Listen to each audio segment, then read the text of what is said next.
pasien mengeluh dadanya terasa sakit saat digunakan untuk bernafas dan bernafas agak sulit ya. Oke, dari perawat yang ada di Bangsal hari ini merencanakan intervensi untuk melakukan tindakan pemeriksaan fisik paru ada tuan S untuk mengetahui adanya gangguan dan kelainan di fungsi paru tuan S ya. Oke, pertama ini kita sudah kontrak, kita siapkan alat dulu. Nah, alatnya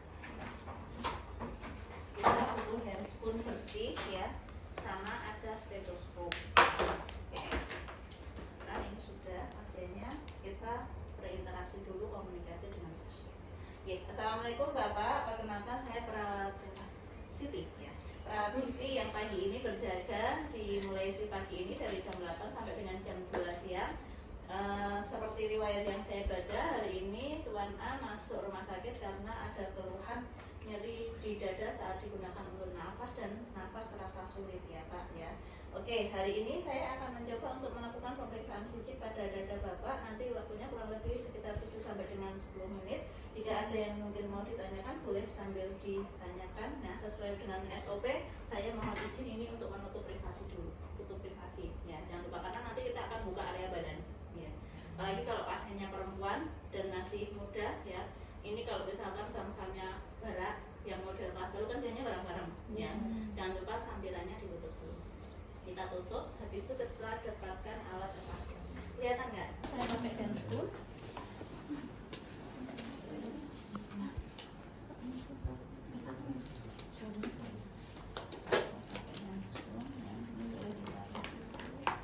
Kemudian kita buka bajunya dan selimutnya. Bapak mohon izin saya buka selimutnya dulu. Saya buka bajunya depannya.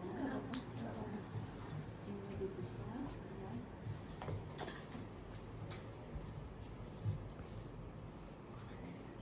Area paru sudah ya terbuka. Kemudian teman-teman tadi ada tahapannya ada 4 ya. Kita pertama adalah melakukan inspeksi dulu ya. Kita inspeksi ya. Kesimetrisan antara dada kanan dan dada kiri ya, kita cek dulu yo. Ternyata antara paru kanan kemudian paru kiri bentuknya simetris ya. Ada nggak yang bentuknya tidak simetris? Ada. Beberapa pada pasien yang depom cordis ya, itu biasanya antara kanan dan kiri dia nggak simetris ya, pada gangguan fungsi jantung. Nah kemudian yang berikutnya setelah kesimetrisan antara kanan dan kiri, kita cek ya, kita cek bagaimana warna kulitnya ya. Warna kulitnya seperti apa? Nah, ada abnormal apa enggak ya. Nah ada lesi kulit apa enggak? Lesi tahu? Luka lecet di area dada ya. Jadi cek ya, ada lesi apa enggak di dada ini. Nah setelah itu cek pertumbuhan rambut di area dada ya. Nah setelah itu nanti kita lihat ekspansi atau pengembangan fungsi parunya. Ketika dia tarik nafas, kemudian dia melakukan buang nafas ya, inspirasi dan ekspirasi, antara paru kanan dan paru kiri ini mengembangnya sama enggak? Ya itu namanya inspeksi ya, kita amati dulu. Nah, kalau sudah ya kita inspeksi, kemudian kita melakukan palpasi ya. Palpasi diapakan? Diraba ya. Kalau palpasi kita melakukan perabaan ya. Nah, kalau kita mau meraba pasien ya teman-teman, tangan ini ditempelkan kanan dan kiri sejajar ya. Nah, normalnya seperti ini ya. Mohon izin ya Pak, saya melakukan palpasi. Pasien diminta tarik nafas dan buang nafas. Pak, bisa tarik nafas dalam, kemudian nanti dikeluarkan, dihembuskan secara perlahan-lahan. Nah, orang normal biasanya ketika dia melakukan inspirasi dan ekspirasi tidak ada cuping hidung ya, tarikan, termasuk retraksi dinding dada. Jadi kalau kita lihat pasien itu saat tarik nafas gini sampai dia kelihatan apa rusuknya dan ada retraksi kerutan ya, itu berarti ada masalah, bisa jadi sesek ya itu. Nah dicek dulu ya, dicek dulu apakah ada retraksi, apakah ada cuping hidung.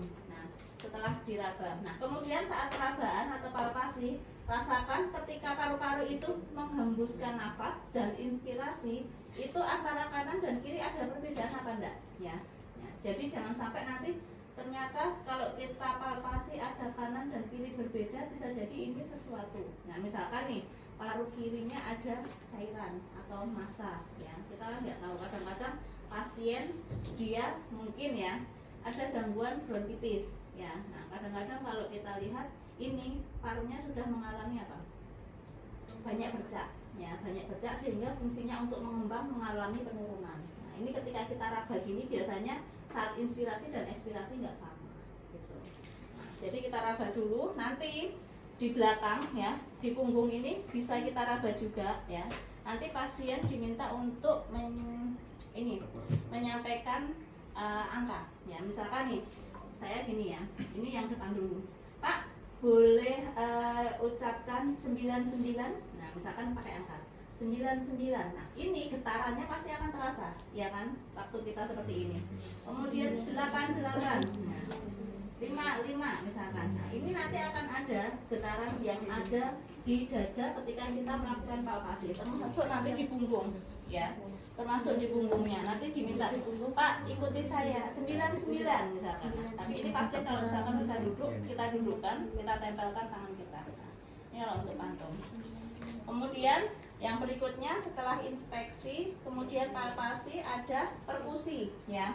Kalau kita perkusi berarti ketukan ya, ketukan. Nah, ketukan di mana? Nah, di seluruh area dada, baik kanan maupun kiri. Nah, contohnya nih ya, ini kan ada area sebelah kiri, ini kanan. Jadi nanti rutenya berurutan. Misalkan dari kiri dulu, kemudian kanan, kemudian balik lagi ke bawah, nanti diikuti selanjutnya sampai dengan nanti di atas diafragma sini ya. Oke, misalkan saya lakukan perkusi, Pak mohon izin ini saya lakukan ketukan atau perkusi untuk mengetahui apakah ada misalkan gangguan di tulang di rusuknya panjenengan, misalkan seperti itu ya. Misalkan ini.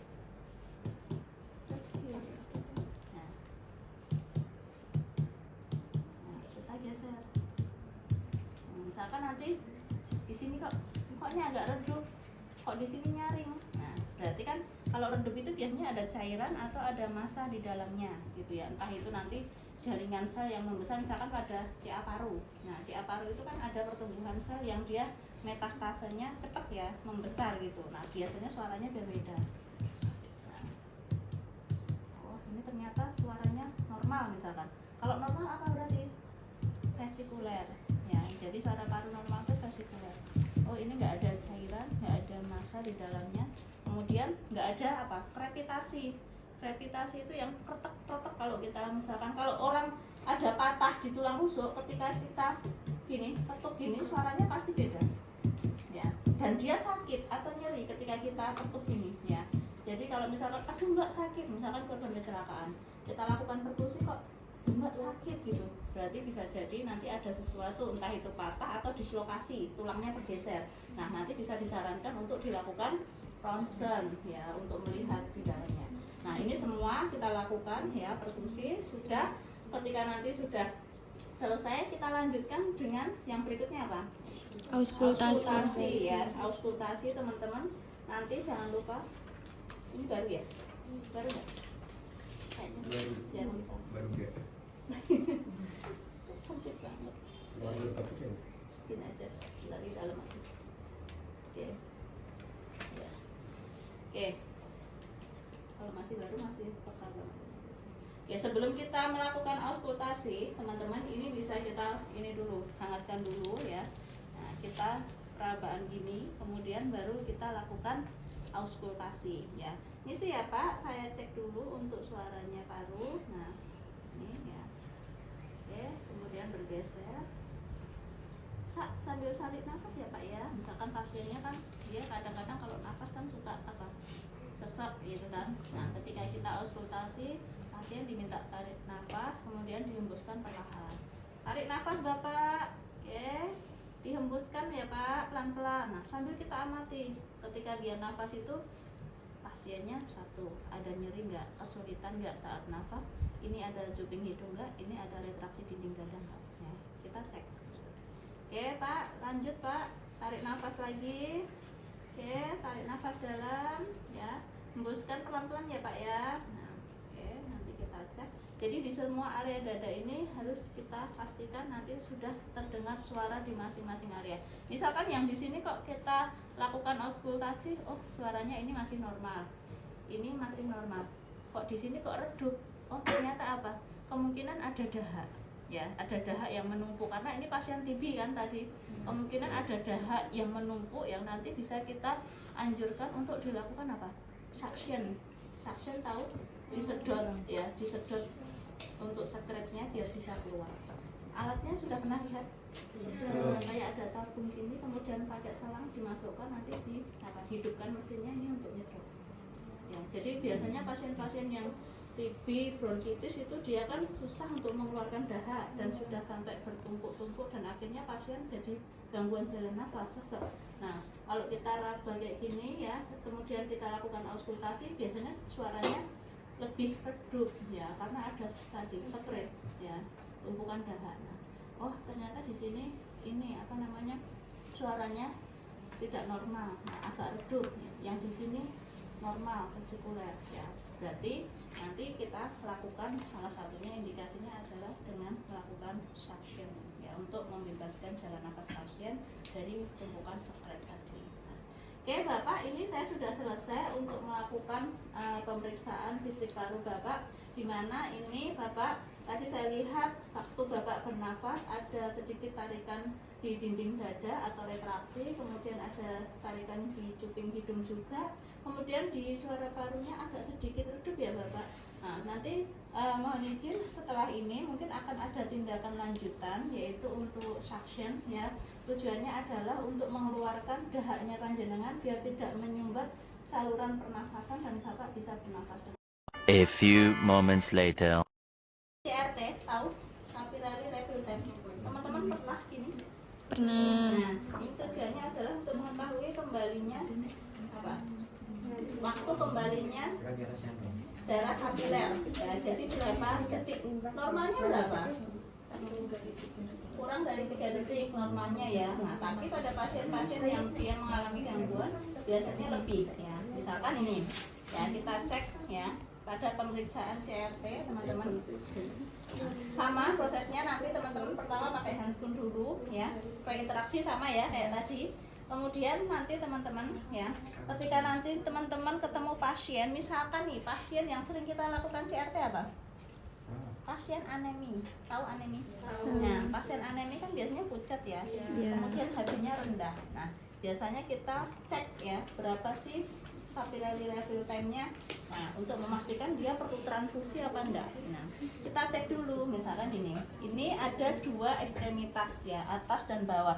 Nah, kita cek dua-duanya. Teman-teman bisa pegang salah satu apa? Jari yang di ekstremitas atas, kita tekan ya. Kita tekan, nanti setelah kita tekan kita lepaskan, cek ya, amati kembalinya berapa detik ya. Normalnya adalah kurang dari 3 detik. Kalau dia lebih dari 3 detik berarti kan kembalinya lambat, berarti ada sesuatu ya. Oke, termasuk nanti di kaki kita cek ya. Pak mohon izin, ini kaki saya cek dulu untuk capillary refill time-nya. Kita tekan area yang paling mudah adalah apa ini? Jempol ya. Kita tekan beberapa detik, kemudian kita lepas ya, kita lihat ya, dia kembalinya cepat apa enggak. Nah, kalau dia lebih dari 3 detik berarti tadi ada masalah. Nah, nanti bisa direkomendasikan untuk beberapa pemeriksaan lanjutan. Nah, itu untuk yang pemeriksaan capillary refill time. A few moments later. Ya, di mana udem itu atau pembengkakan itu dia sampai dalam dan dia menyebabkan apa? Legok biasanya, dekok ya. Seringnya pada pasien apa? DM bisa, terus gagal ginjal ya, gagal ginjal, apalagi ibu hamil ya, ibu hamil itu sering ya pitting edem karena apa? Bengkak di kaki ya. Jadi biasanya ibu-ibu yang dia hamil kemudian bengkak itu biasanya kaki itu kalau kita pegang biasanya kita tekan pitting edem. Nah, misalkan ini. Nah, pada pemeriksaan pitting edem yang paling mudah adalah di area telapak kaki ya. Jadi nanti misalkan ada kaki seperti ini ya, teman-teman bisa pencet ya. Nanti boleh tangannya ditinggikan dulu di atas jantung, Bu. Tangannya boleh ditinggikan dulu, ini diminta ke atas gini. Ya. Diminta ke atas gini. Nah, kemudian kita cek ya. Nah, tadi udah capillary, kemudian kita masukkan ini. Klik 1 titik.